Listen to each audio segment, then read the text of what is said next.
Hello. Morning. Yan yung class. Yes, sir. Morning, sir. Morning. Morning. Sir. So, again, welcome sa aton nga lecture for our ICT 123. So, for the start of our actual coding or development sa aton web, we may have to start with the introduction. So, let's go ahead with the terminologies. So, internet. So, common naman siguro na term sa ato, no? Please, mute na yung mic nyo. Binet, please. Hello.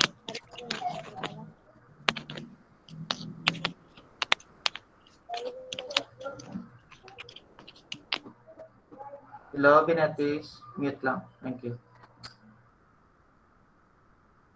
Yeah, so this is where all of the servers can be found, especially our websites. No? So actually, there are a lot of type of servers that can be found in the internet, and one of them is the web servers. So sa una, no, during the before the birth of the internet, so computers before cannot communicate with each other. Hindi sila maka-send sa data or can exchange information. So the scientists in DARPANET, so sa US na siya na do, research laboratory na siya, created a protocol where each or certain computers can communicate with each other. And fast forward today, we have a vast interconnected computers all throughout the world. So right now, no, connecting to a certain website or a computer is very much easy na lang. And that is because of the web servers. So web servers made it successful or possible for computers to communicate. The next terminologies is domain name or site name. So basically, amo ni siya ang type naton sa aton nga web browsers. In my case, Google Chrome. So site name, it refers to the main URL or basically ang address sa isa ka website. So in my case, there is a screen ko.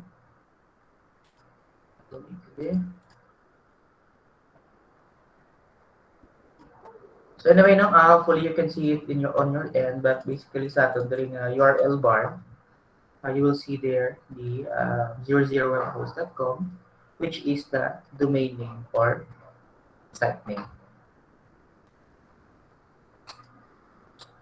The next is subdomain. So basically, subdomain is just an extension of a domain. So sa akon man diri nga website or sa akon nga ginoba diri nga website sa 00 web host. So nag-create ako sa site that has the subdomain nga web systems and technologies 1.00webhostapp.com. So in my case diri ang 00webhostapp.com is the domain and the subdomain is the web systems and technologies 1. So that is the subdomain. So pwede ka mo create multiple subdomain in a domain. So sometimes no ang hosting, it doesn't limit you to a number of subdomain, but others does. Actually, depende man ano sa inyo nga subscribe or sa inyo nga bayaran.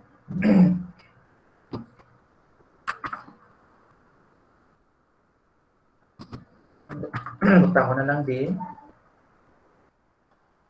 The domain is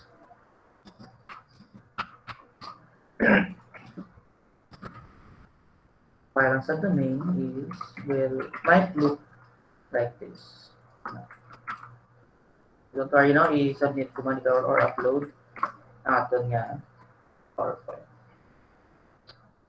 Then next is ang URL. So URL stands for Uniform Resource Locator. Uniform Resource Locator. So URL, it can be in a different many forms, no, or different values. Basically, no, these URLs will be translated or submitted by the browsers to the web servers, and then the servers will translate it into useful information. So, like for example, no, I have here a URL like this, no. So, basically, the domain is the test.com. I'm sorry, that test.com is the domain, and the top level domain is .com.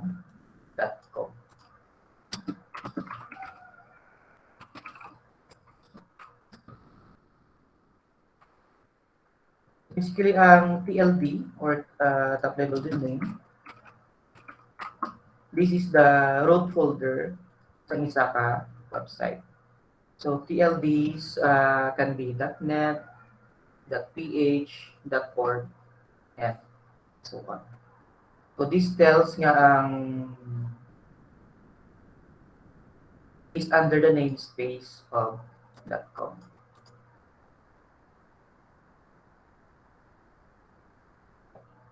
For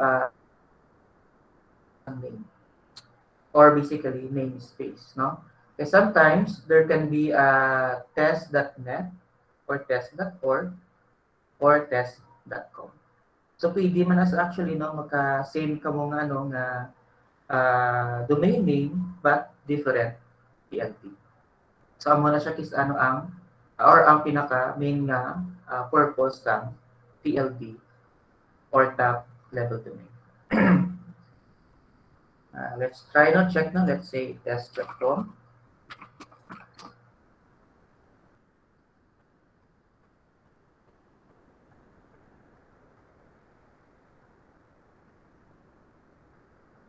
So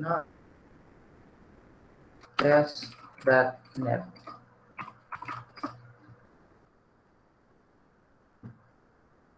Okay. So test.net siya. Test.com basically kung amo ni siya, it's either down ang server or wala siya ginbakal sa first niya. Yara siya. Na siya. Nag-loading siya. So this is an example of importance of TLD. Notice ninyo, test, then sa other tab is testman, but different TLD. So pwede ka mo same nga name, but different TLD. Kung ma-notice nyo na guro, no, sa Java ninyo, earlier or last ninyong years, kung naka-Java ka mo, or sa C#, we use namespace para ma-avoid ang naming conflict. No? Sometimes in a project or software development or web development, hindi lang na isa ang developers ninyo, but actually, damo na siya. And sometimes, hindi malintan ang pangalan sa class or some variables, hindi na siya ma-avoid na may conflict sa names. No? Sometimes, a certain group of developers name this variable the same. So that's where the namespaces comes in. So ang namespace naton, tago or gina-collect ang classes naton. And another namespaces, it collects a certain classes. So in that way na ma-protect ang name sa isa class pag hindi siya mag-conflict sa isa ka. So basically, no, amo na siya ang purpose ni TLD or top level domain. Then next is ang file name. So sa atong diri nga URL, we see here the profile.html.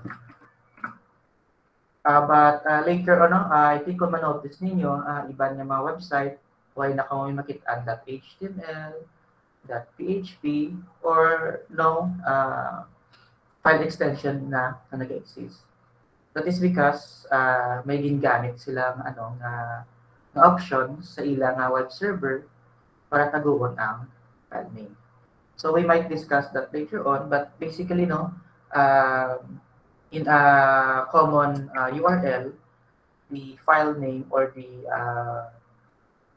file type can be seen in the URL.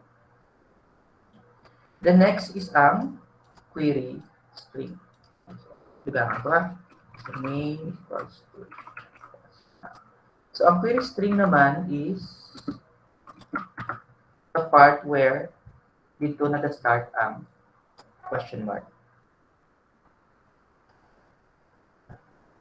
So, sa itong diri nga URL, after some file name, may question mark kita makitaan. And the rest is what we call the query string. So, query string, basically, it's a form of data na ginahaboy natin para mabasa sa web server. Like, for example, here we have two variables that can be found in the query string. So, the first one is ID, and the next one is name. The ID contains the value of 1, 2, 3, and then the name contains the value of string nga text. So later on sa aton nga PHP or sa aton nga server scripting language, we will use this every time or mostly magamit siya natin ang query string. So these data can be sent to the server, and then the server can translate it and maybe i-process siya, no? Depende sa purpose sa aton nga query string.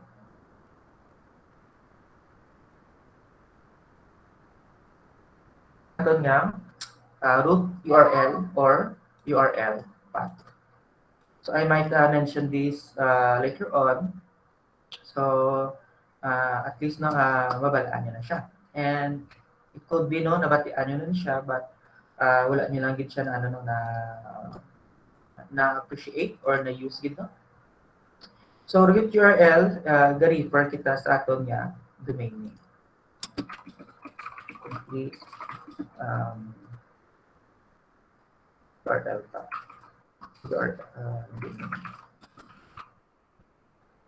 Sample http://www.facebook.com.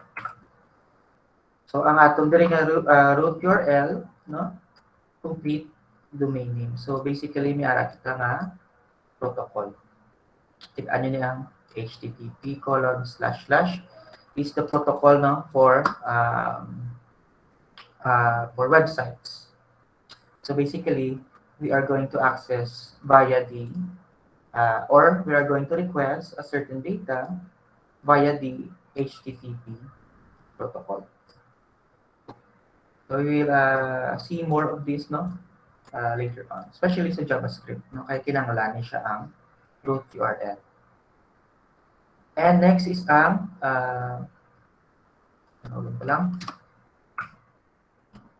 so ang root directory or absolute path. So ang gina-refer naman ng isa ay ang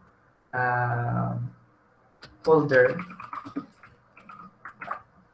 or folder location. So later on, we can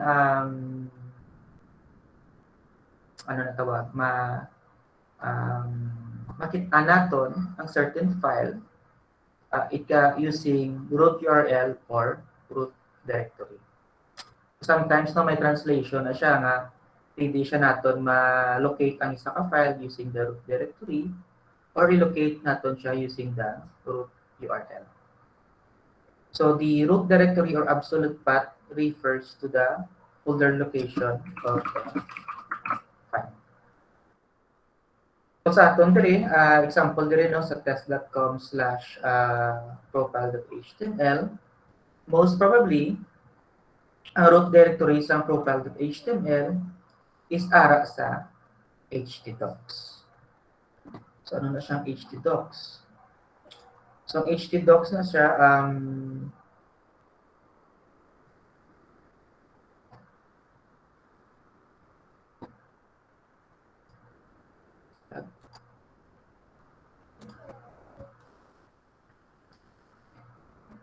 So, htdocs, amo na siya ang basically ang root directory sa isa ka web server. I think or mas iban sa inyo no naka-encounter na sang SAMP. So we will be using that later on. No? So SAMP basically it's test development or development nga no nga tool where you can create your websites locally. And that SAMP uses the htdoc as the root directory. So it can be the htdocs.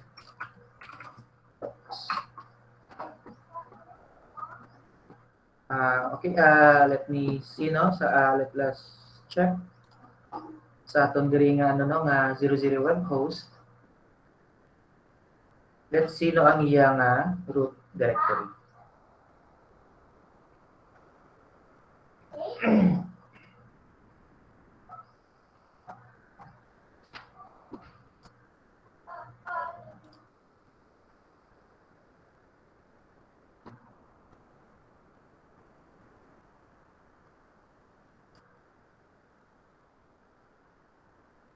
Okay,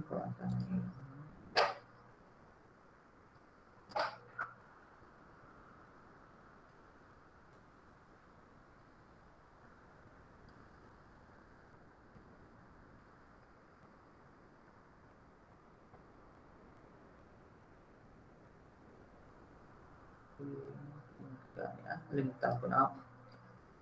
So let's check.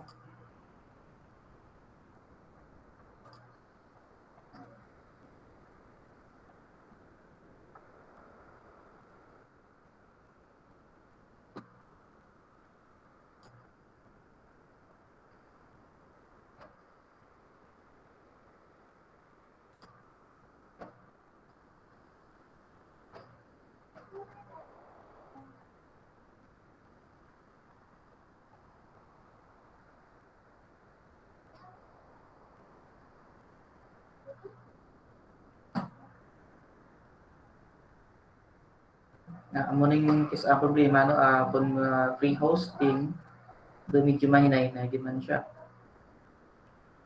Sometimes basic siya, sometimes hindi.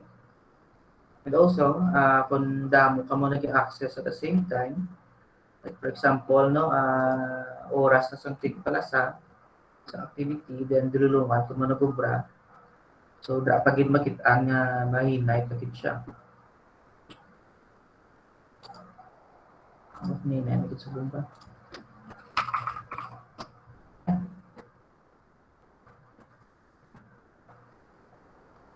Okay.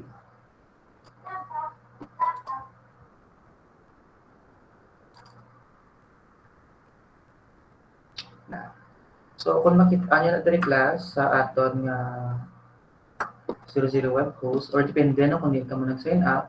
But in my case, no, sa 00 web host, ang root directory is ang public html.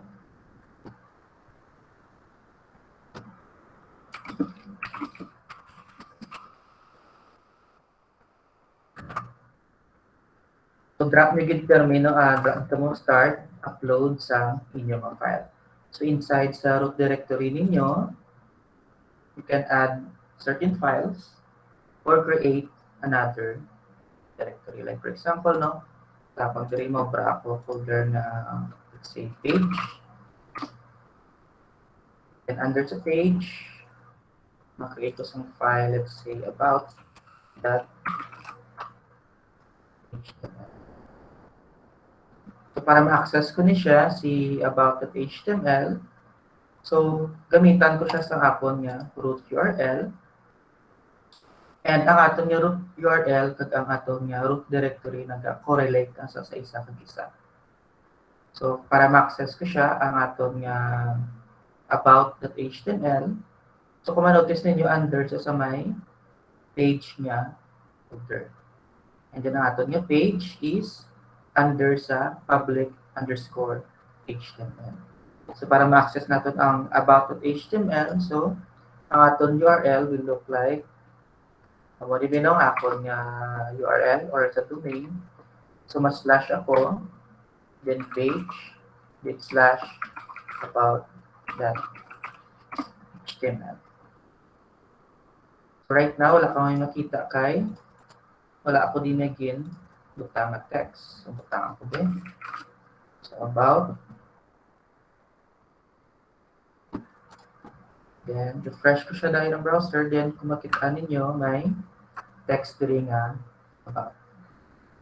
So, again, no, ang aton nga root URL kag root directory naga-correlate na sila sa isa kag isa. So, para makita mo siya ang certain nga file using the URL, then you have to check kung diin siya na butang sa aton nga root directory. Okay? So we will work or talk about this the file manager or ang aton nga hosting.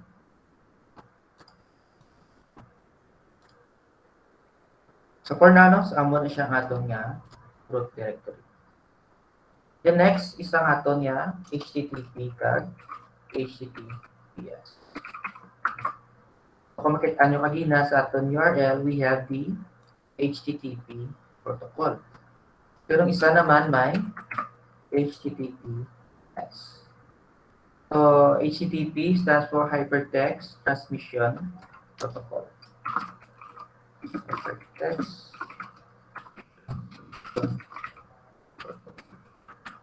So, protocol ni siya nga ginagamit. It knows no ang mga web server, this protocol, they use this. It tells them na they need to access. A client needs to access into a certain web server.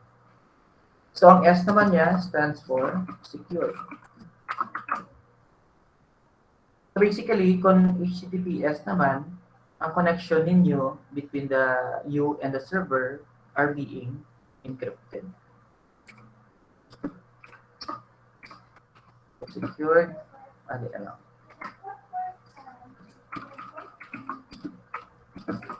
Secured.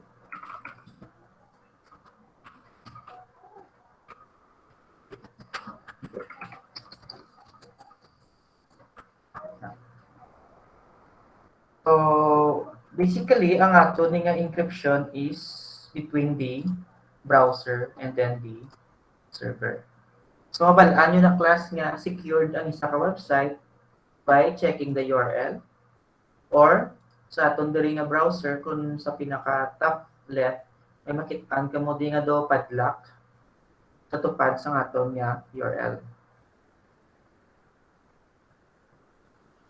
Ay, hindi na siya hypertext transfer sa na yan. Hindi na siya.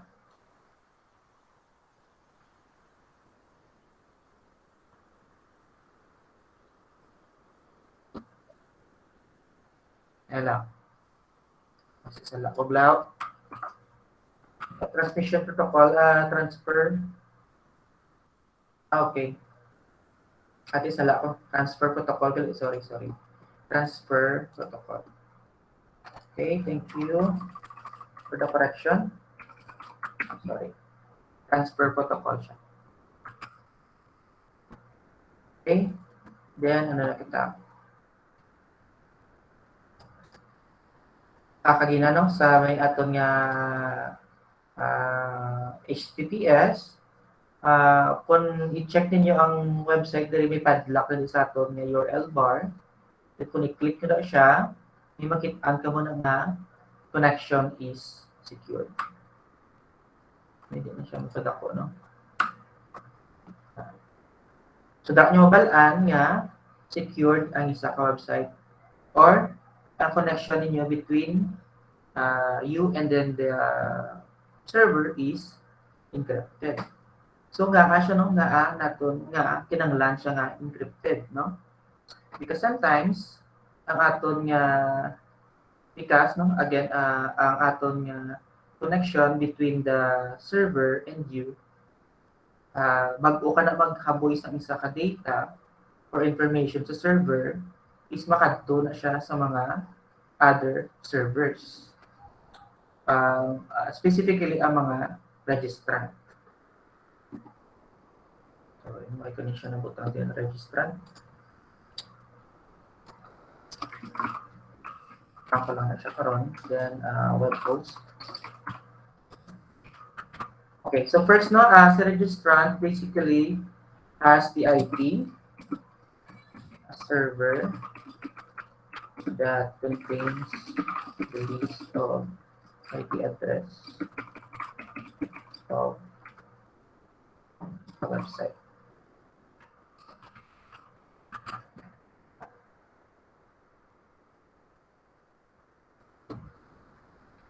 So para maano siya no, just para ma-locate ang imong website, maagi na siya anay sa certain registrant.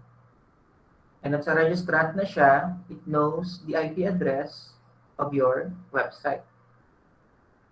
Tingin mo na nga information or imo nga data nga ginsend, maagi na siya anay to registrant until it connects to the correct registrant, and then it will bounce back to the server where your website is hosted. So before sinada, ang imong information nag-aagi siya sa mga registrant kag registrant. So ang problema is pwede siya makopya ang mga information or data nga nag-aagi sa mga servers. So pwede na siya makopya. So what if nag-transact ka online? You use PayPal or credit card or other payment gateway. So kung hindi sa secured, so pwede din siya ma-copy sa mga hackers, pwede makawat ang imong kwarta. But kung encrypted siya, basically no ang aton nga data ginaboy, let's say the test. Amo na siya ang ginaboy naton sa aton nga servers, or let's say no username naton is John, then ang password is 123. Let's say amo ni siya ang information na ginaboy mo, let's say malagin ka sa facebook.com. What if yung facebook.com is hindi siya encrypted? So, kung di siya encrypted, meaning plain text lang ang send ninyo sa server, or in our case, in our example, sa facebook.com. So, these can be easily read. But kung ang imong nga website nga ginagamitan is encrypted siya or naka-HTTPS, so this John will be encrypted. Kung ihaboy siya sa server, hindi na siya dyan ang matikan, or let's say it's a random text. Same man sa aton yung password, no? Kung encrypted siya, it might look like this. So kung makopya man siya sa hacker, it is impossible, hard, or maybe it may take years for hackers to decrypt or figure out kung ano ni siya nga value. Ibla kagina 1, 2, 3 ni siya. Ang username natin is John. So kung encrypted siya, it is being digested or message digest, kumbaga. Do gina-jumbled siya into hindi siya unknown nga information or wala pulos. So this way hindi siya ma-figure out. So amo na siya ang importance ng HTTPS.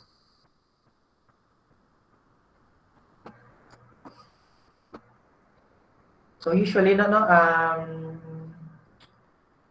na agad ako naging niya remind sa inyo kung nag-aano ka mo nag-send sang sensitive information like username, password, credit card number. So make sure ninyo nga ang website nga gina-login na ninyo is secure. Ang mga hackers, it creates phishing site. Phishing. Dugang ko na lang ni. Batian nyo naman nagawa. So, phishing sites. So, phishing sites are basically a fake or clone sa isang website that you think it is the real one. And then once you log in there, your information are stolen. So, basic is makita in this nga facebook.com. It's ano na mo, face3book.com. So, it mislead you, no? Ang isa ka phishing site, it mislead you to think na this is the original na website. So, that is the importance ng HTTPS. The next is, no, kagina is a registrant, no? So, muna siya ng registrant. Think of the registrant as ano gani sa aton di sa real world ang department sa aton nga about sa land. Da yun ba ginaanong titulo ninyo? Anyone? Land ano gani na? Limta ko na. Ang government agency, sir. Oo, nga nagano sa mga land ba sa mga to mga local lang. Saan nyo na-register? Pinta ko na. Basta same na sa LTO, no, ng mga LTO. So, dra nyo man ginaka-registro ang inyong motor, diba? So, for a certain person to know your address, he could, basically, no, mamangkot siya sa tao, no? But kung mamangkot siya sa details sa imong address, makadto na siya sa kagina no sa aton nga department no government ano no nga department indra siya mamangkot sang imong address kung diin na locate ang imong nga lote or imong nga lugar. So amo man ang same nga purpose ni registrant. So dra mo gina-registrar ang imong nga domain and you tell the whole world nga imo na si xxx.com. Kailan na ha? Sample lang na. So, si xxx.com is your own, is you bought it, and you are the owner of this domain. So, kung hindi bakal mo na siya, maybe ang iba nga may isa katao nga nakakam-up ang same man nga name, then attempt nyo nga i-backclone or i-register ang domain nyo na. Then, what will happen is i-prompt siya nga ang domain din is already been taken. Pero, pwede man siya kuha sa .net. So, ang problema, sinandire, kung wala mo siya gin-copyright ang imo ang website, pwede siya makopya or makuha ang ngalan. Lain lang galing ang TLD. So usually no ang iban nga no nga mga companies or owners ang common nga mga TLDs kinabakal pagid nila. So aside bisa.com mabakal sila sa .com, i-backclone pagid nila ang .net. Or pwede man backclone nila ang .org or ang .ph. So in this case no, ma-avoid nila ang issue sa ginkuha ang ngalan sa ilang domain. Kung nakabati na kamo sa SEO or search engine optimization, so malugi kamo sa SEO kay mag-search ang tao, ang una magwa sa result is ang .net. Pero ang imo yung domain is .com. So you might want to check SEO, no? Kung gusto nyo, kung curious ka mo. But basically, ang niya nga purpose, no, is i-enhance ya ang inyong website nga taga-search sa mga tao sa Google or sa search engines ang imo website una nagagwa. Let's say, mag-search ka DB show 2021.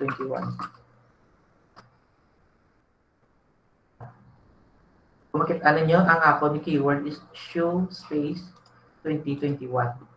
So, una nga magwa is usually amo na ang ginapili sa mga tao or amo nang una ginaklik nila. And usually, gani una mo nang ang result or ang first ang ginaklik nila. Why na sila yakadto sa second page, third page, and so on.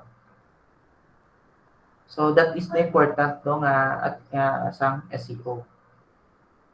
And also, the importance man sa registrant nga, make sure ninyo nga unique ang name. Pag ang mga TLT, backload nyo man, just to make sure nga hindi ka mamalugi sa SEO. The next is ang web host.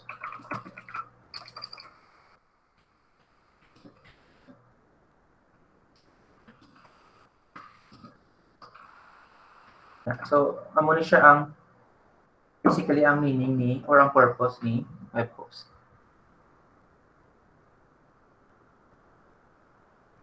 So, si web host treat it as the location of physical state of your website. So, ang iyan naman ng analogy, kagina, no, ang, let's say, agrarian leaf, ang nagani ka. Tanto gidyo pala ang alan to sang agencies. Nalamla. Para doon, hindi na ito mag-ano.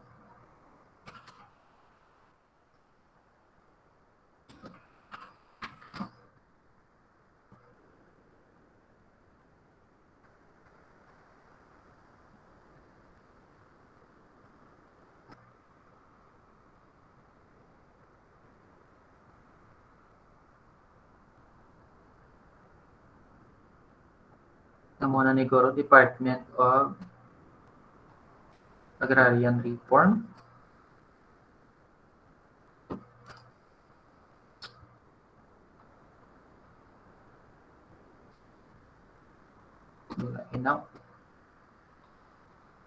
Anyway, no, sama na siya, no? So, amo na ni siya ang inyo. Kumbaga, sa web host, amo ni ang actual ninyo nga tuta. So, amo ni sa Burgos Street, La Paz, Iloilo City is makitaan ang ESETU. Doon mo na siya ang gwa niya. While sa registrant again is it contains kung diin makitaan ang imo nga registrant. I mean ang imo nga balay or ang imo nga duta. Sa registrant naman is ang address is amo na siya ang IP address. So you can tell nga your domain can be found in this IP address. Okay, thank you Tagudando. So dar di man na. Sige, so amo na no si registrant amo na siya ang dar. Si web host is amo na siya ang imo actual nga duta or imo nga lupi. Ang ginatindugan mo nga duta is amo na siya ang imo gina siya, no?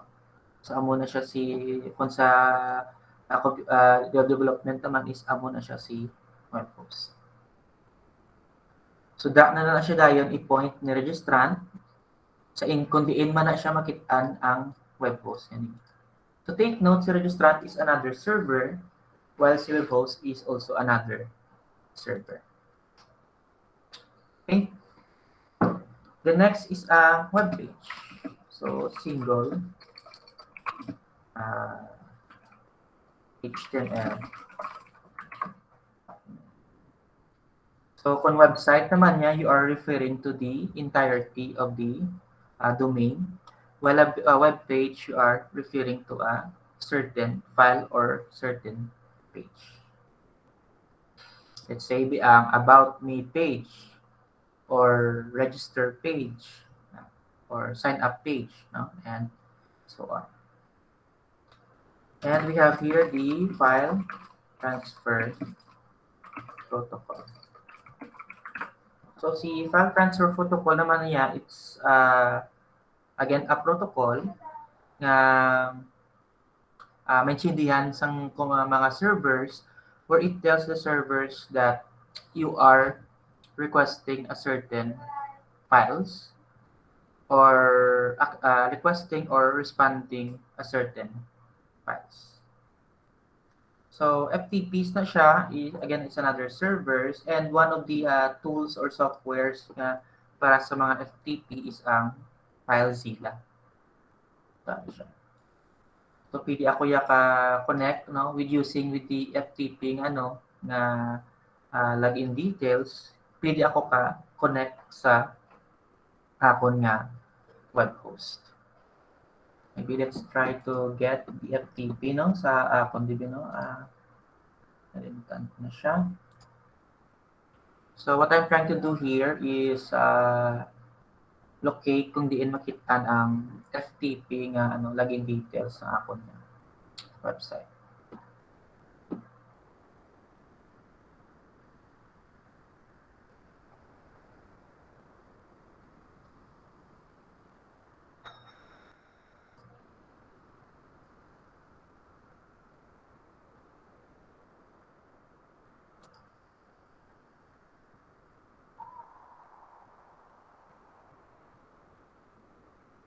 Ari siya, no? Sa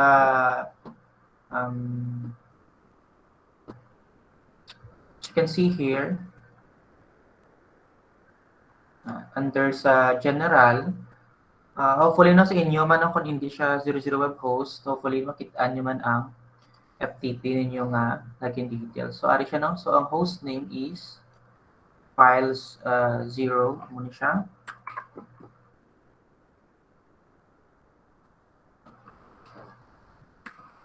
So ang host is files.000host.com. Ang port niya is, importante man yung port, 21. So ang username is okay. And ito lang palinod naman kong password kayo. So okay siya. It looks okay ang pag-connect. So instead kagina nga mag-diretso ako sa file manager sa website, no? As you can see kagina medyo hinahinay pa siya. But kung magamit kita sa FTP client like FileZilla, at least diretso na kita mag-interact sa mga files natin. So ari kagina public HTML kag may TMP nga folder. So same man kagina. So may public HTML kag TMP. So na-open ko si public HTML. So makitaan ko man ang mga folder nga create ko kagina kag files. So at least pwede mo na siya edit directly using your favorite text editor. So let's say the hello world. Hello world. How are you?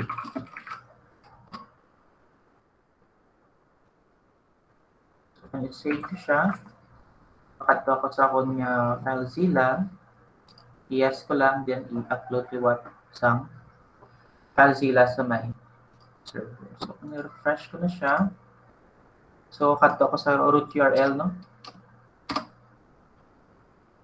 So ari na siya, nag-update na siya. So you have your options, no? It's either ma-edit ka mo sa sa web browser, or ma-edit ka mo sa FileZilla. I mean, ma-connect ka mo sa FileZilla, then ma-edit ka mo sa inyo nga text editor.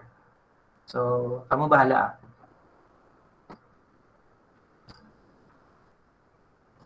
So servers, so again, next is ang servers, computer tailored for a specific task. Damo-damo na siya klase nga servers, no? Biskan ang pagalpalon nga computer, it can be pwede mo siya maobra nga server. As long as specific lang nga task ang hihatag mo sa iya. So like for example, web server, file server, database server, database. So damo-damo na siya klase nga servers. So isa lang gid ang purpose ya. No? It could be a web server or makater man lang siya sa request kag ma-respond siya sa request ang inyong client, or file server naman, no, you allow your clients na mag-edit sang files sa computer mismo or sa server ninyo, or database, no, you allow your users or clients to manage the database in the server. And we have here clients, no? So clients, so basically the user that requests a task from the server. So sa aton naman diya, ang client naton ang browser. So ang browser na siya, amo na siya ang gina-consider nga client, no?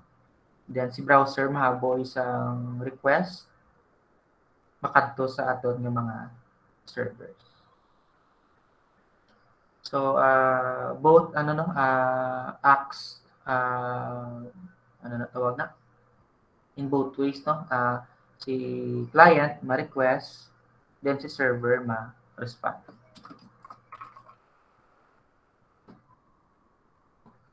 Si client ma-request, then si server ma-respond. Ang i-respond ng server is depende sa request ni user. So that's why I've used the term two ways, no? Two ways ang ilang relationship or communication. Then we have here front end. So basically ang front end, this is where the clients or users interacts. And back end uses the information the front end acquires. Especially ang muna siya mga admin, no? Ang mga admin na siya nag-access sa back end. Like for example, sa front end, nakita ni user ang sa product, then nagbakal siya, nagbayad siya, nag-attach sa iyang personal details. Then the back end yun will process the product again purchase ni user. So sa back end, we do usually ang mga mga administrator na functionality or work. Let's say makreate ako sa product, ma-delete ako sa product, i-process ko ang ginbakal ni user, or makreate ako sa bago nga user. So amo na siya ang difference sa front end kag back end. On HTML and CSS, basically front end ang ginaobra natin. While sa JavaScript kag PHP later on, usually dra kita sa back end. We will be using PHP or JavaScript to create a back end. So usually ang back end ni siya, no one can access this, instead only the admins or the owner of the website. while the front end is clients or aton visitors or customers lang. Alright. Any questions so far? No, sir. Okay, kaya naman. Okay. So for the text editors, I think you already old enough, no? To choose your own editor. It can be Sublime. I think discuss naman siguro sa mga previous ninyong programming ng mga courses. In our case, kung mobile ka mo or tablet, so you have the A code. But also kung nabudlayan ka mo sa A code, isa akon to last time na web development, iyawan kami ka-upload. We need to use a certain file permission sa inyong Android para maka-upload lang sa file. But I think you might try nga i-research siya kung paano. So I might miss that. Pero kung kung sa mobile man lang kamo, so pwede gamitin ninyo ang file manager na lang sa inyong web hosting. Like sa akong naging pakita, so diri na lang ako yan nag-edit sa akong nga file mismo sa my browser. Ang problema lang na digaling is kung mag-interrupt or madula imong connection, madula dito imo guro nga gin-edit. So I can't, hindi ko man tanan ma-cover tanan nga tutorial sa mga editors sa my mobile or sa my Android. So I suggest na lang kita, ngitaan nyo na lang, you just have to look it for yourself na lang, no? Kasi since hindi man tanan nga, hindi ko man siya tanan ma-cover ng tanan nga editor. Okay? Next is ang developer tools. So, just introduction sa developer tools. So basically, it allows you to analyze or debug your website. So diin siya makitaan ang developer tool. So makitaan siya sa aton yung mga browsers, and most of them uses the F12 para mag-open sa developer tools. Like for example, sa akong dirigin Umbra, i-press ko ang F12, then manotice ninyo may minagwa siya bagpo nga panel. So this is the developer tools. So using the developer tools, you can easily debug or analyze your website. Kung makita din nyo diri, may elements kita diri nga tab. Sa elements nga tab, dra ninyo ma-edit ang inyong HTML codes.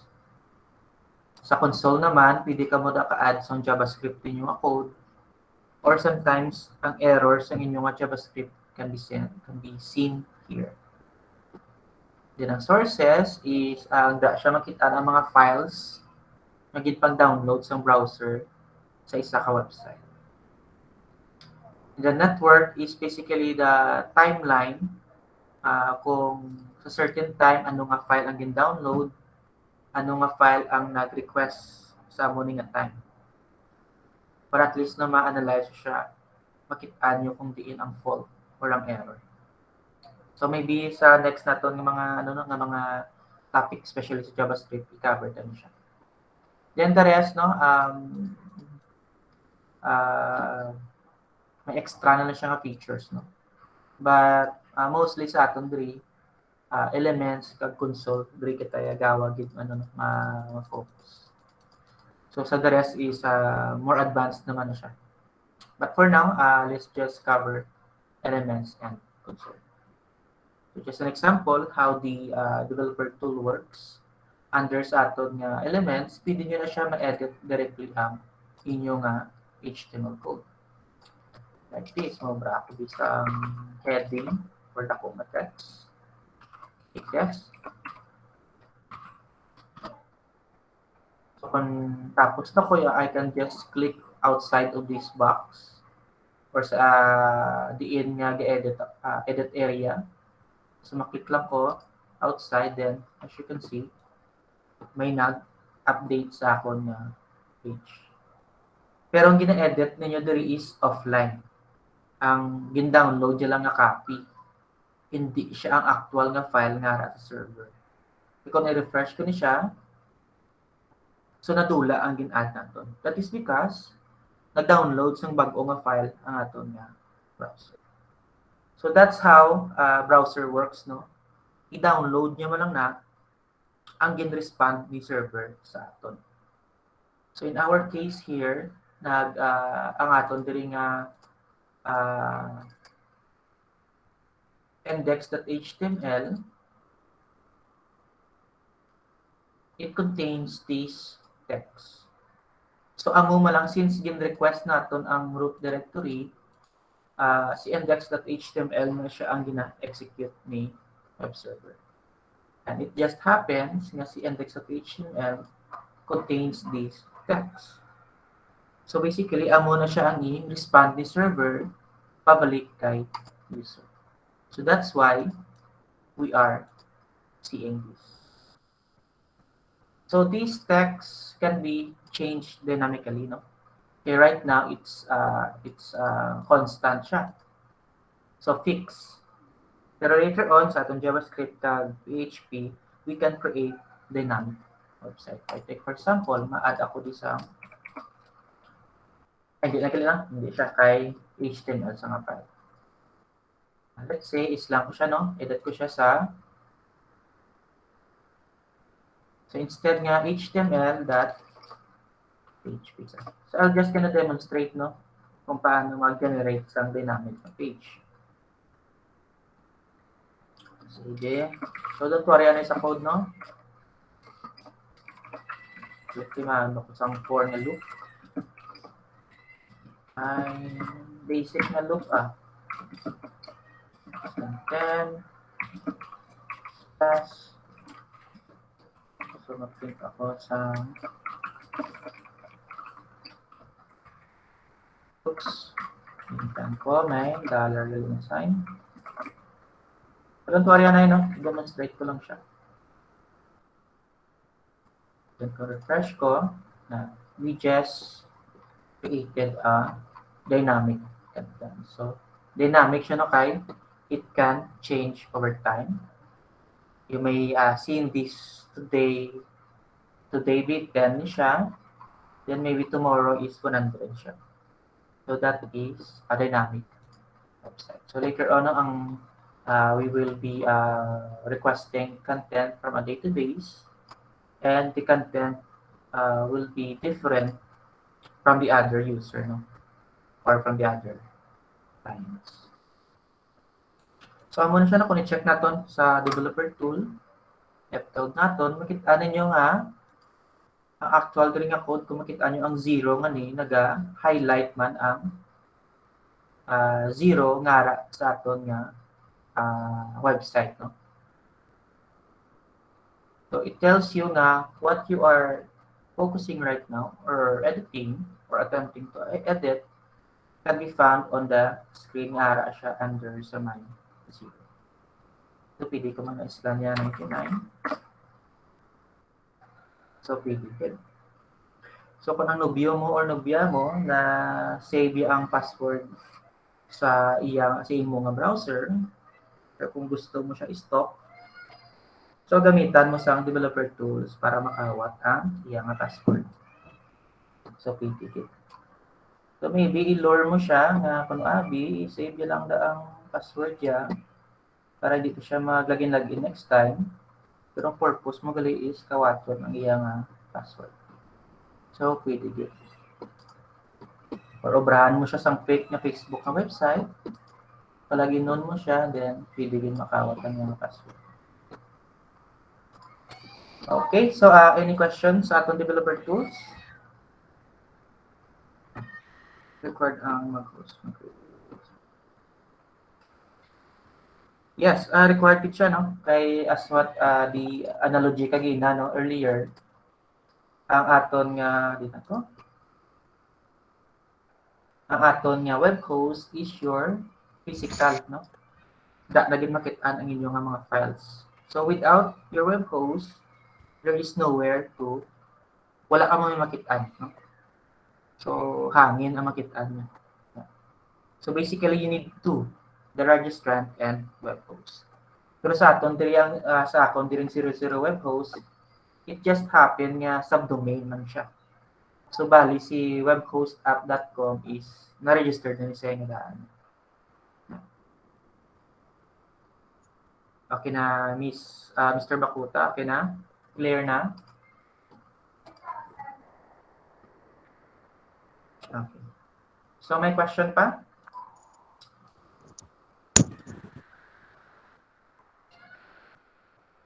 Yes, Pinanda? Wala, sir. Okay. All right. So introduction, let's move to HTML. So basic lang subong I know do ka talamat man magpamati online no. Ana laing gid ko na sa face to face but bear with me class dali on ta lang siya. So first topic naton is HTML. So batian nyo naman na siya or even ganyan naga-program or naga-design na kamo sa inyong HTML pages before pa ni sa course nini. So again, ang HTML stands for Hypertext Markup Language. So hypertext refers to links that connect web pages to one another. So later on, it's not just one page, but a lot of pages you can create. So that is why it's called hypertext. So markup naman niya, meaning to annotate text, images, or other content for display in a web browser. So annotate, ano siya annotate? Add notes or giving explanation or comment. So later on, ma-add ka mo sa certain nga code or certain text, then si browser will annotate the text and translate it into the purpose kit sang text. Let's say nag-add ka mo sang element nga bold or paragraph, then si browser i-annotate niya na or i-translate niya into its actual nga purpose. So sa aton diri nga HTML, si browser na siya ang naga-execute. So ay naka mo na iban nga platform nga ipagagamiton para mag-execute sa inyong HTML nga page, but only ang web browsers.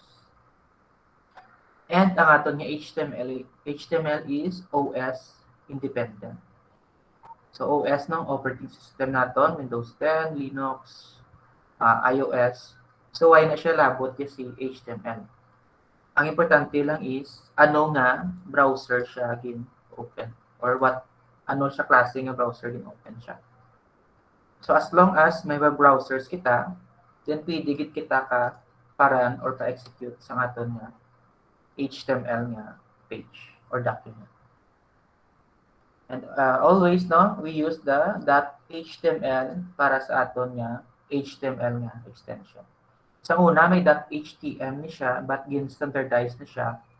Then we need to use, although ano siya magamit mangyapon ng .htm extension but deprecated na siya. So meaning deprecated, it's discouraged to use and in the future it might not be available. Sa muna ang meaning sa deprecated. So to be safe .html kita nga extension. Lagi na .php, so lain naman to siya. Later na lang siya natin i-discuss. So wala kita diri program sa HTML, but basically gina-plaster pa lang naton diri ang certain text. And those texts can be an HTML element or a plain text. So again wala kita diri program. So what are elements? So elements is amo gini siya ang pinaka building blocks sa aton nga website or HTML document. So we can specify a certain element and we can use an element based on its purpose or functionality. Mayara element nga dako ang text siya, pero gamay ang space. May element nga naga-display sa text box or checkbox and so on. So damo-damo elements with specific nga purpose or functionality. So when I say the HTML document, we are referring to the HTML file that contains your HTML elements. Next, so syntax. So ang syntax ng aton nga element is can look like this. So we use the less than. So we don't use less than here unless sa conditional. So yeah, the right term here is left angle bracket and the right angle bracket. As you can see here, the first section here is the opening tag. And in between is ang content and last is ang closing tag. Notice ninyo, may-ari kita din nga forward slash. And sa aton nga opening tag, makita na aton attribute followed with equal and paired with double quote. So dapat ang aton nga double quote here hindi isa, but they should be paired. So value. So ang aton attribute in between sa double quote is the value. So like for example, we have here a link. So ang link naton is represented by the A element. So kung i-break down to siya, the left angle bracket, A, and the right angle bracket is our opening tag. And sa aton naman diri nga link, it has two attributes, the class and then the href. Kung notice ninyo, si class has different value and also si href may different man siya nga value. Oops, sorry. And then, after sa aton nga opening tag is ang content. So in our case here, si Facebook ng text is our content. So content na siya, amo na siya ang makitaan sa aton nga browser. And what comes after the content is ang aton nga closing tag. So kung ano man da ang text nga ara sa aton opening tag, dapat amo man na ang ara sa aton nga closing tag. So take note, you can add one or more attributes sa aton nga element. And ang aton nga attributes can only be added sa opening tag. So drop mo lang siya gid ma-add ang aton nga attributes. So pag gusto na siya, pag gusto ka kung depende sa requirements mo or sa gusto mo kung pila da kabilog ang attribute nga ara sa opening tag. And then ang content naton, it can be a plain text or another element. So pwede siya ma-nest, no? Nesting. Inside sa aton nga element, may ara element, and inside sa element kana may element pa din, and so on. So that's why ginatawag siya nga markup language, siya gina-structurize naton ang atong element depende sa aton nga design. Okay, so let's dive into the common elements. We have here the link. So it is represented by the A nga element, and the attribute,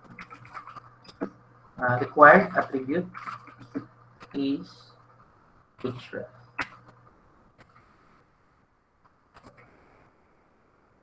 Kung gusto mo naman mag-add sa image sa imong website, then you use the img. Then required attribute are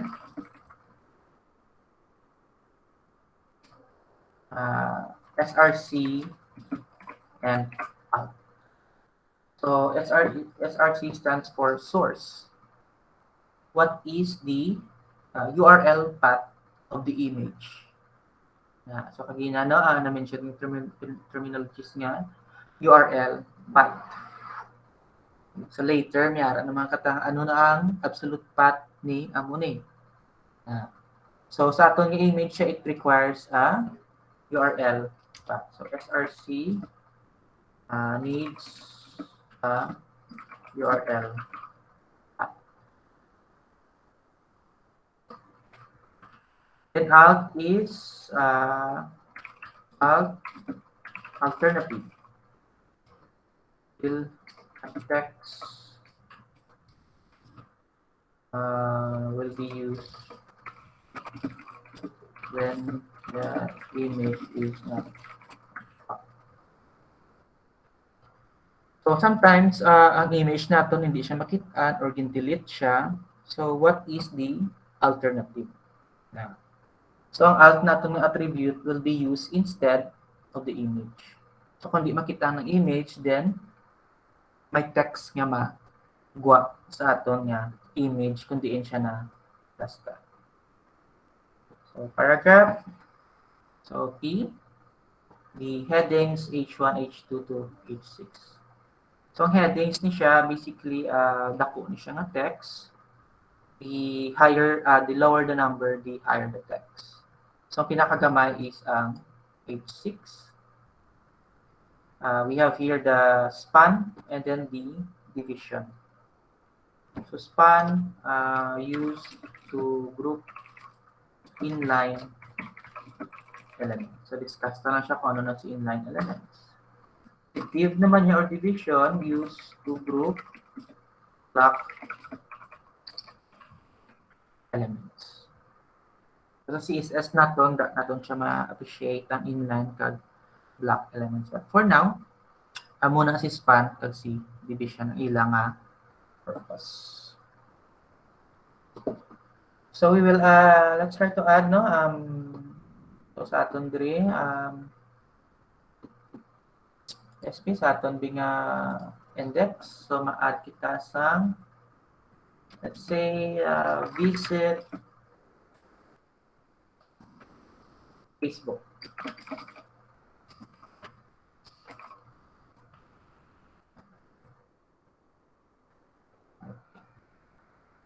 So aton nga link it should point to the Facebook nga website or URL. So we need to use the attribute nga href para once maklik ang aton nga link siya i-jump or i-redirect ni browser. So we need to use the https://facebook.com. Save naton.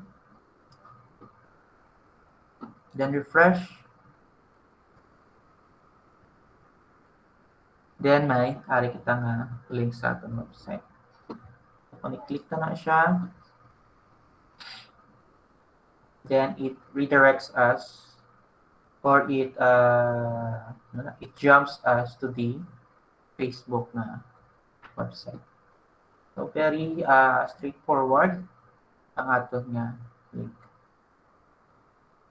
So may harap pa ginaganit title. Extra lang na extra. Kasi title naman na yan, gusto mo may nagagawa na tooltip kung i-hover nimo ang website. Ang link. Kung makita ninyo, may text nga nag-pop up right beside sa akon nga mouse cursor. So, nabali ang link to Facebook. So, damo-damo ni siya class nga attribute.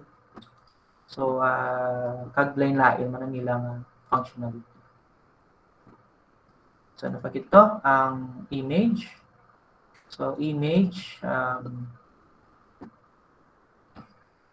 so we use the img element. Kung ma-notice ninyo class, wala siya closing tag, no? Ang aton nga img. That is because si aton nga img is a non-closing element or void element. Now, pag yun siya term, pero mostly nga nakitaan ko or nabasahan ko is aring duwa, non-closing or void element. Wala na siya ya, closing tag ang aton nga ing. So, direkto na siya, no? That's because wala siya content. Ang iya content is mismo sa element. Sa attribute, sorry. Kung makita ninyo si face, si link, ang iya content makita in between sa opening to closing.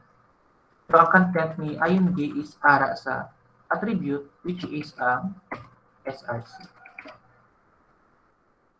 Ano ito ng alt, maybe copy.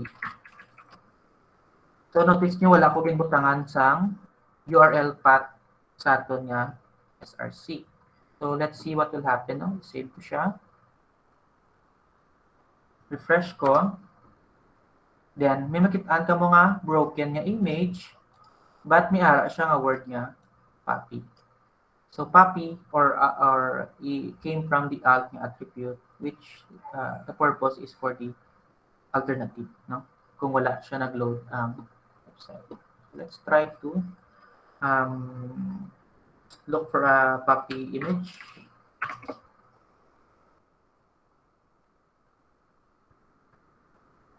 You know? So, PD ako ka kabutang sa URL path or absolute path sa isa ka image. So, right now, what I'm trying to get is the URL path. So, right-click ko siya, then copy ko siya ang link address. Then, amo to siya ang akon nga i-paste sa akon nga spreadsheet. So, medyo laglawig siya, no? That is because external siya nga link, ang URL. Save ko siya. Then, refresh ko. Oops, wala. So, alain. Copy image URL, copy image address, sorry siya. Okay, naging kopya ko yagali ang link sa result.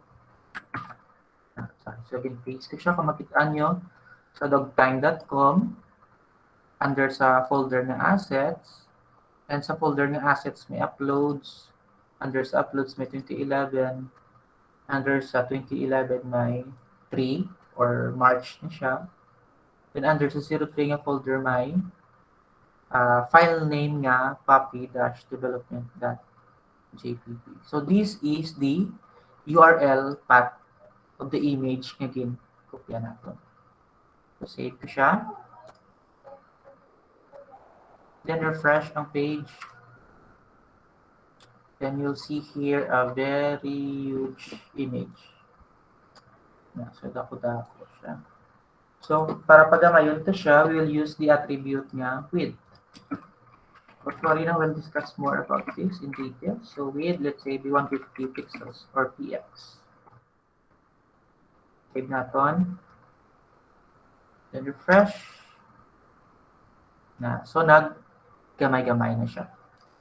So we have successfully added an image on our website. So kaginahambal ko, URL path. What if absolute path naman? So kung absolute path, you are referring to the folder location sa isa ka file. So, i-save na siya, no? Save to siya.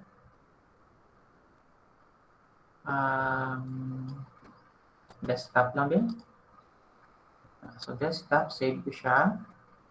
So, arap na subong sa akong computer. So, what we're gonna do next is upload to siya sa aton nga server. So, ari na makita nyo din may mga options man din. Download, rename, copy, compress. Ari upload sa babaw. Hindi siya kitao ng text, no? But ari siya, no? Ang arrow naga-point up sa cloud. So, meaning upload siya. Click ko siya. Select kong file, desktop, taon ko to siya, si Papi. Yan. Then upload ko siya.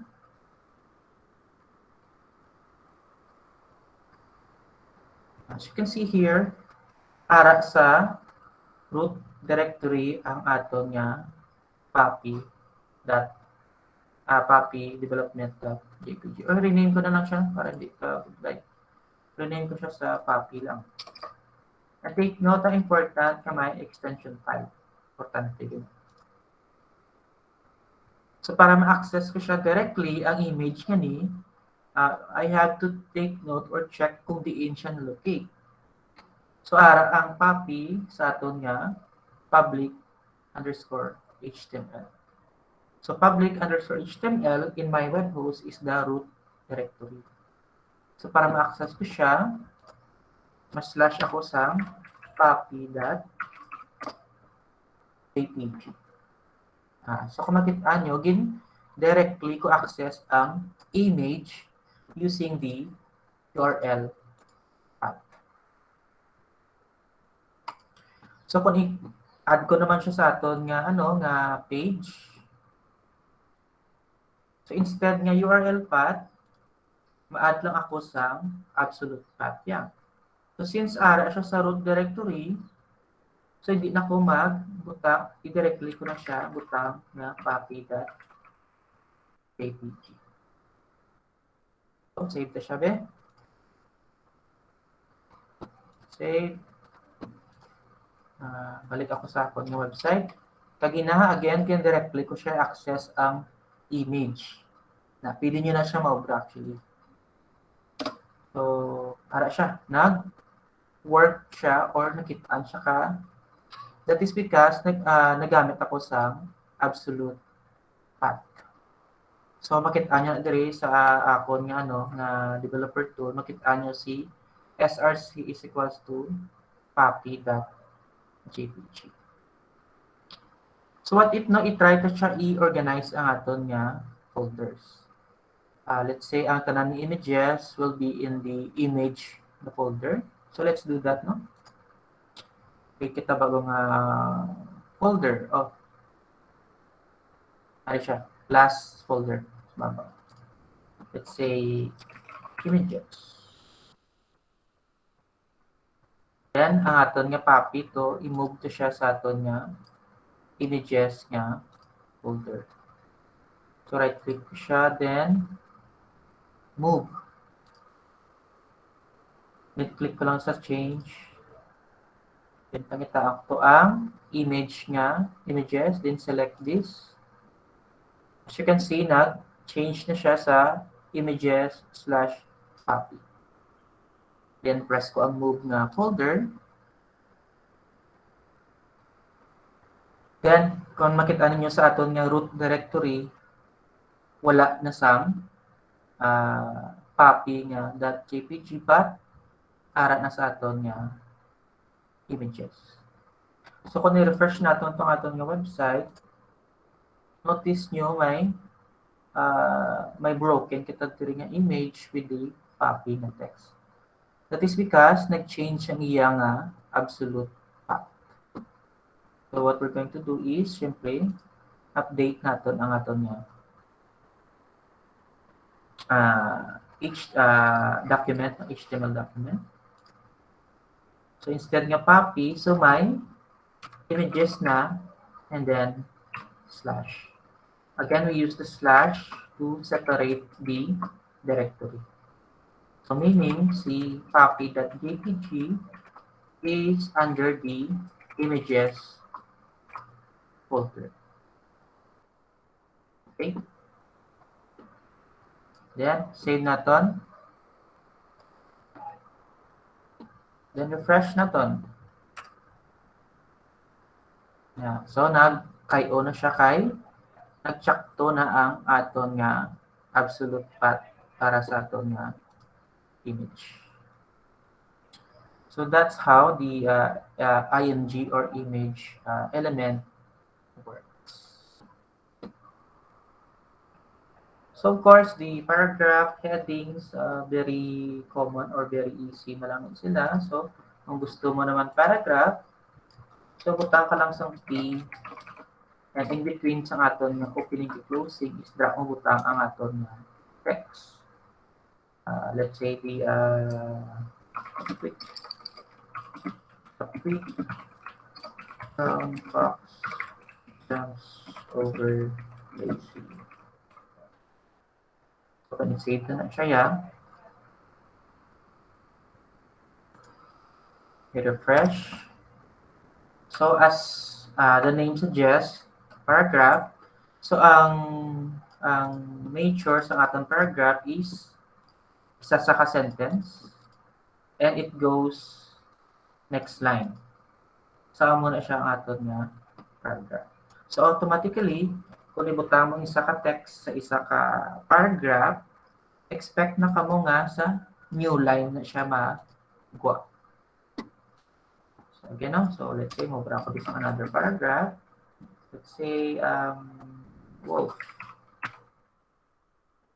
Save natin. So since gin-add to siya sa paragraph, we will not expecting the text na wolf nga magwa siya right beside the text nito.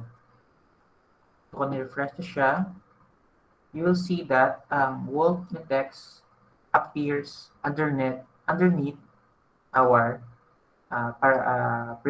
paragraphs above. Although may space pa rin diri sa kilid, but since add natin siya sa paragraph, then it will appear underneath or next line. And again, no, ang aton nga content. So ang content sa aton paragraph diri, sa second naton nga paragraph is wolf. While on the first paragraph, ang content niya is the quick brown fox jumps over lazy dog. But as what I mentioned earlier, content can be a plain text or another element or a mix of both. So pwede man nga sa inside sa aton nga text or content may another HTML element. So let's say may mabutan kita isang D.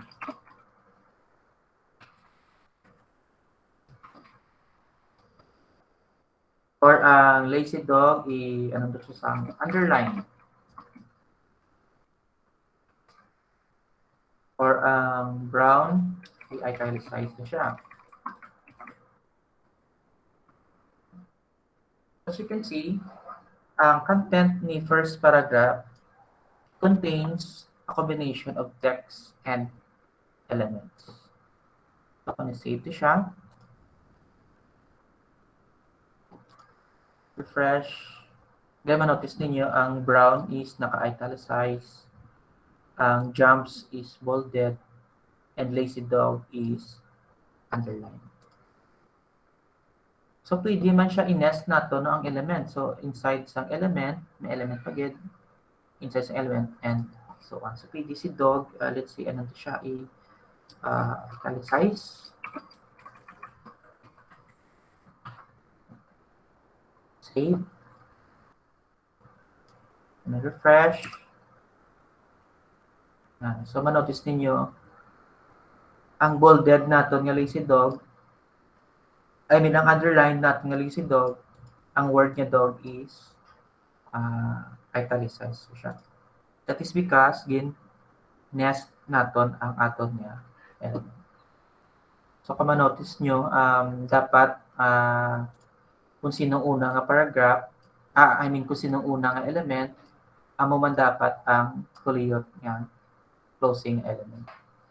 So in our case, ang opening tag natin is paragraph.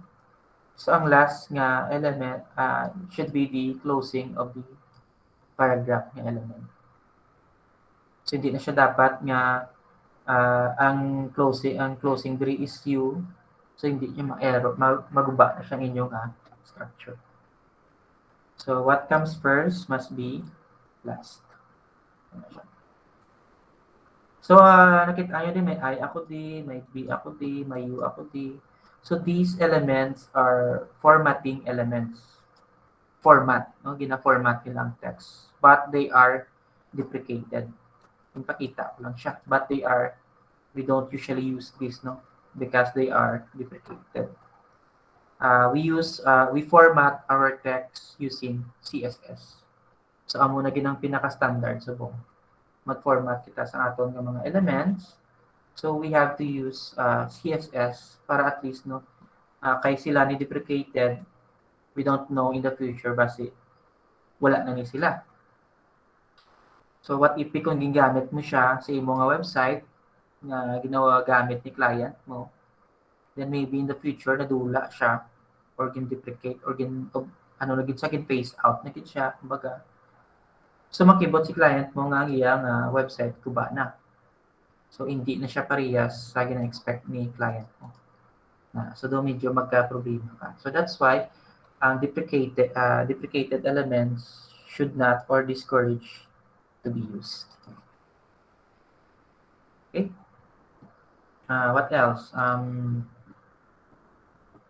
So div naton, we will just discuss this more. So ang list naman, no, unordered kag ordered list. Basi gusto niya later on, may listahan ka mo. So pwede man. So first is ang unordered list. So element for the unordered list is UL. And the ordered list is O.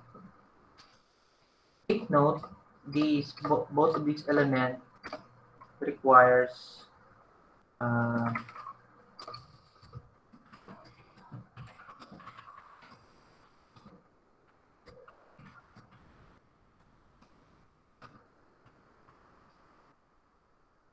para gamiton ninyo ang unordered kag ordered list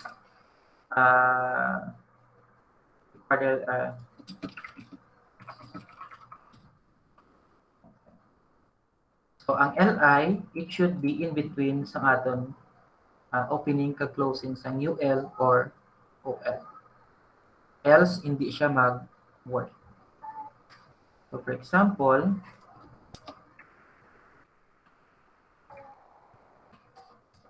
kasi UL naton dapat may LI siya nga same man sa aton nga OL.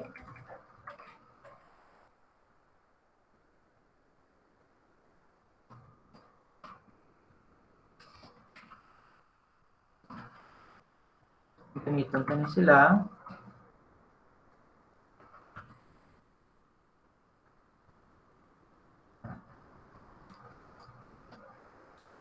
AB Bulldog.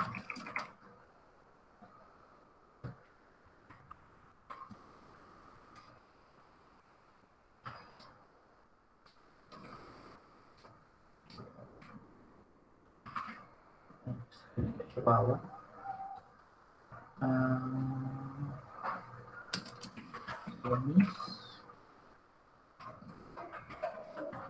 Persian. So list, no, nag-aobra ka mo sa list. So ito siya. So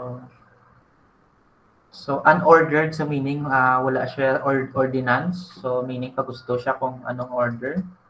So it will look like a bullet list, no? Ang iyang ang iyang list, no? While sa ordered, ano siya, no? Ang iyang list has an order. So meaning may number siya. So automatically si browser will add the number para sa inyo. Since nakita niya nga ordered list ang ginagamit. So may makita ka mo 1 and 2. Pero sa unordered, bullet list lang di ang makita niyo. So balaan niyo mga anong purpose sa mga lista, no? So amo na siya kung gusto ninyo sang list. And obviously, let's say try naton nga Axon pa siya ang Bulldog.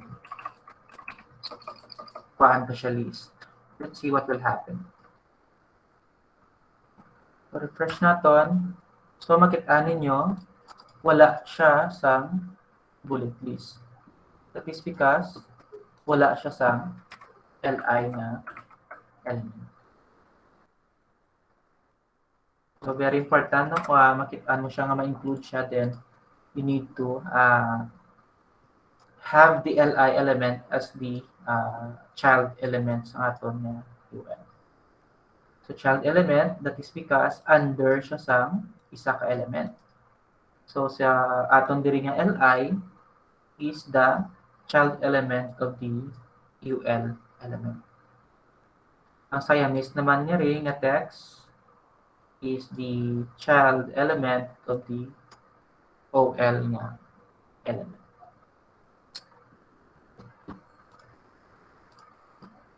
Okay, so we'll just cover this, but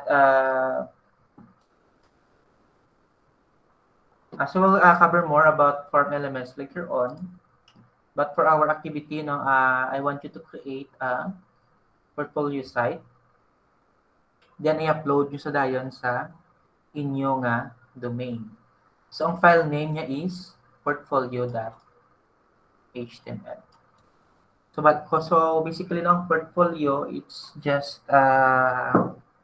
in a form of your it contains your personal information, your hobbies, your recent works, or your mga projects nyo. So I want you to, using the elements that we have discussed today, so I want you to create a portfolio. So kamo bahala design. Kamo bahala plastar sa inyong element. So as long as do presentable siya gamay. I know it might not look professional, siyempre kumpisa pa lang kita. But as much as possible, try nyo man nga i-organize siya gabang. So pwede man nasa inyong portfolio site, let's say inyong picture, tapos inyong address, inyong background education, kung ka muna elementary, high school, college, and kung may work experience na kamo, nag-work kamo sa McDonald's or sa other companies, and so on. So, ang inyo na URL sa akong case will be, mabra ako dito sa file nga, portfolio.html. Since siya sa root directory, so ma-access ko lang siya slash using my root URL then slash portfolio.html. So empty pa siya, no? Okay, obviously. If I can become text or anything.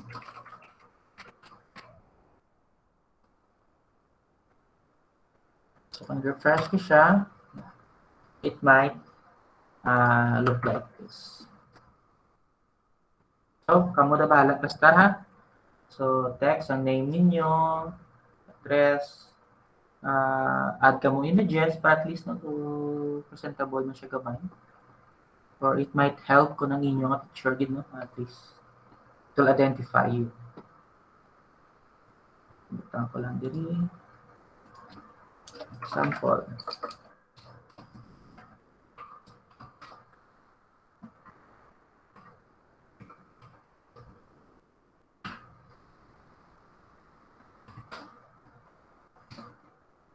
Okay. So be creative Kamu bahala As long as magana siya na submit niyo siya on time. And for the reference ng diri ko kuha sa akong mga information sa developer.mozilla.org. Brigid na silang may pinaka-latest sa web technologies sa Mozilla. So ari man ang link kung gusto niyo study more or ahead or beyond. So diri lang ka makato sa link, and of course w3schools.com. So I think natag ko naman sa inyo last time. Okay, questions sa atong activity?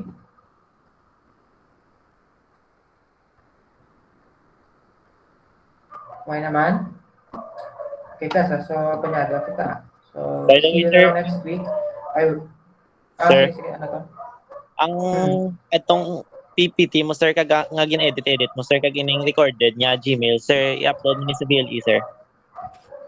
Yes, yes. Ang gina-record ko ni Subong, it will be converted later on into a YouTube link. Post ko yung ato nga lecture nga video sa Facebook group para mas taas isang access. Okay? Sige, sir. Thank you, sir. And then ang PowerPoint, i-upload ko lang sa ato nga VLE.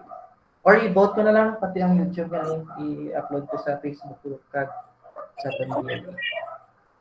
Okay? Alright, sir. So Thank you, sir. everyone, say chat present, please. Chat present, everyone.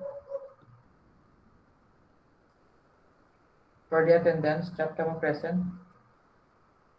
Okay. So, okay na question, and if you are done with your attendance, I hope you have a great day and see you next week. Okay, bye-bye. Thank you, sir. Bye. Thank you, Bye, sir. sir. Take care. Bye, sir. Okay, bye-bye. Thank you for coming. Bye po. Bye-bye.